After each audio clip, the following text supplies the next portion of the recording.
أعوذ بالله من الشيطان الرجيم بسم الله الرحمن الرحيم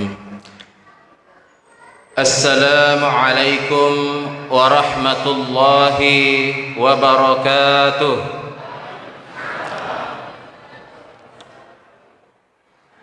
Sepertinya kekenyangan habis buka puasa, kurang semangat jawab salamnya.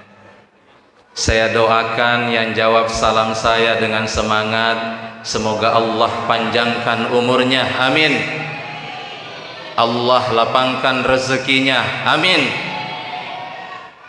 Allah lindungi suaminya dari godaan pelakor, amin. Paling kencang aminnya itu. Yang belum ketemu jodohnya dipertemukan jodohnya segera, amin. Yang belum diberikan amanah mengurus anak segera diberikan oleh Allah Subhanahu wa ta'ala. Perjuangkan agama Islam ke seluruh penjuru dunia sehingga kita dapat membedakan yang hak dan yang batil. Nabi yang rela meneteskan keringatnya, Nabi yang rela meneteskan air matanya, bahkan rela meneteskan darahnya untuk kepentingan agama Islam, untuk kepentingan kita semua. Bahkan di akhir hayat beliau selalu mengingat umatnya, ummati, ummati, ummati. Semoga kelak kita mendapatkan syafaatnya fi yaumil qiyamah, amin ya rabbal alamin. Malam hari ini tak terasa kita sudah melalui 10 hari pertama Ramadan. Betul Pak ya? Artinya pada malam hari ini kita sudah berada di 10 hari kedua bulan suci Ramadan. Dalam sebuah hadis diriwayatkan dari Abu Hurairah radhiyallahu anhu berkata, Rasulullah sallallahu alaihi wasallam bersabda bahwa amal awal dari Ramadan itu adalah rahmah, pertengahannya maghfirah, dan akhirnya itqum minan nar. Jadi pertengahannya adalah maghfirah, ampunan. Allah membuka ampunan bagi hambanya yang bersungguh-sungguh meminta ampun di 10 hari kedua Ramadan ini. Makanya nanti di akhir kajian saya, izinkan saya mengajak jamaah untuk kita sama-sama melantunkan istighfar. Semoga kita diberikan ampunan oleh Allah Subhanahu wa ta'ala, amin ya rabbal alamin. Kemudian yang kedua, izinkan saya menyampaikan kajian dengan tujuan untuk mengingatkan, bukan untuk menggurui. Jemaah Masjid Asy-Syuhada yang insyaallah dimuliakan oleh Allah Subhanahu wa ta'ala. Kenapa perlu kita ingatkan? Karena ada namanya lupa. Manusia itu adalah tempatnya salah dan lupa. Kalau tidak ada namanya lupa, cek di mana mi anak nama kunrayeh. Bahasa Indonesianya, ibu-ibu cuman punya satu anak. Apa hubungannya? Coba perhatikan ibu-ibu yang mau melahirkan. Ibu-ibu yang sedang menunggu kelahiran anaknya, berbagai macam kalimat keluar dari mulutnya, saking sakitnya. Saya tidak mau melahirkan lagi, saya tidak mau hamil lagi, ini yang terakhir kalinya. Karena dia lupa, 1 tahun kemudian ngisi lagi. Itu karena dia lupa. Apa yang ingin kita ingatkan pada malam hari ini, yaitu peran muslim dan muslimah dalam dakwah di bulan suci Ramadan. Kalau sudah disebut dakwah, bayangan kita mimbar, mikrofon, kultum, tablik akbar. Itu salah, itu keliru.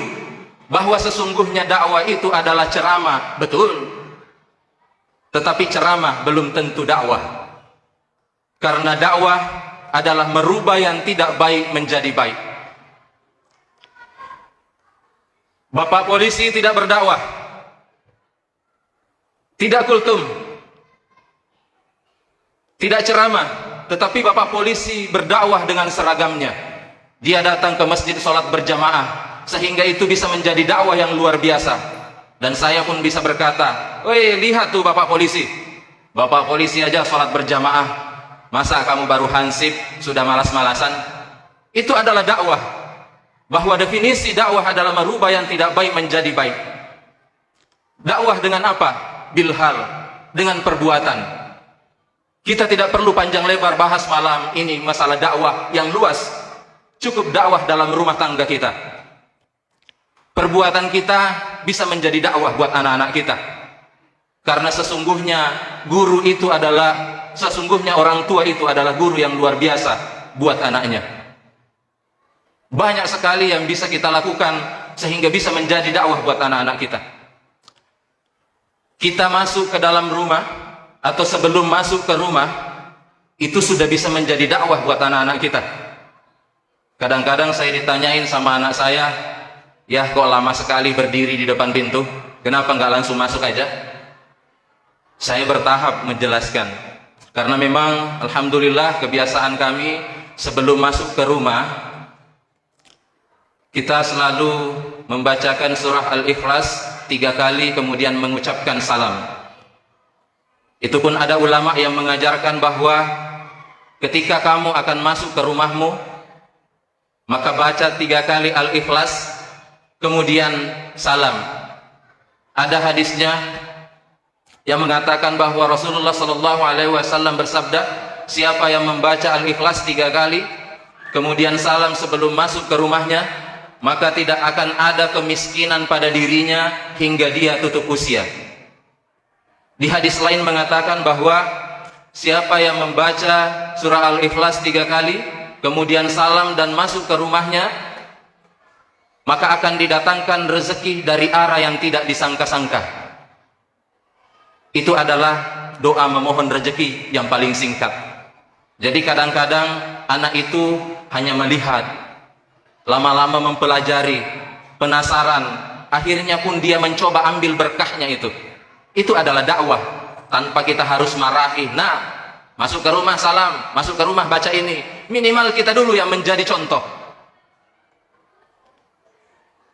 Memberi contoh tidak ada apa-apanya selain menjadi contoh. Memberi dan menjadi itu beda, Pak, ya. Kalau kita memberi contoh, nah sholat, rajin ke masjid jamaah, itu memberi contoh. Sementara orang tuanya tidak sholat, tidak puasa, sehingga kadang-kadang anak ini salah persepsi. Akhirnya dia panggil adeknya, dek, ayo kita makan yang banyak biar cepat besar. Adeknya pun menjawab, kenapa kak kalau kita besar? Kalau kita sudah besar, kita sudah tidak sholat lagi dan puasa lagi seperti ayah, seperti ibu. Karena dia salah persepsi. Akhirnya saya sampaikan bahwa jangan hanya sekedar memberi contoh, tetapi menjadilah contoh buat anak-anak kita. Berdakwah nggak mesti harus di mimbar. Berdakwah bisa di dalam rumah, di lingkungan rumah kita. Apalagi di bulan suci Ramadan ini luar biasa pahalanya, Bu. Ketika kita melakukan dakwah itu dengan perbuatan. Itu tadi baru masuk ke rumah. Mau masuk kamar, ya minimal baca salam. Assalamualaikum warahmatullahi wabarakatuh. Minimal baca itu. Di dalam kamar itu ada ulama yang menyampaikan bahwa pengganggu rumah tangga yang sebenarnya ada di dalam kamar. Di dalam kamar itu ada 2 jin, dasin dan dasimah. Ketika kita asal masuk, maka dia akan mengganggu rumah tangga kita. Makanya kadang-kadang kalau kita lagi baring-baring berdua sama istri di kamar, sang suami meletakkan tangannya di badan istri, kadang-kadang istri merasa tangan suaminya panas. Ada gangguan di situ. Sehingga jangan lupa selalu mengucapkan salam ketika masuk ke kamar. Dan itu akan menjadi contoh buat anak-anak kita tanpa kita harus bilangin anak kita. Nah, nanti masuk kamar harus ucapkan salam. Tak perlu kita bilangin seperti itu. Tetapi dengan perbuatan kita, dia akan mengikuti gerak-gerik kita. Orang tua adalah guru yang luar biasa buat anak-anaknya. Jadi, lidah tidak bisa mengalahkan perbuatan. Makanya, sentuhlah dia tepat di hatinya, agar menjadi milikmu selamanya. Kira-kira begitu kalau lagunya Ari Lasso, Bu, ya.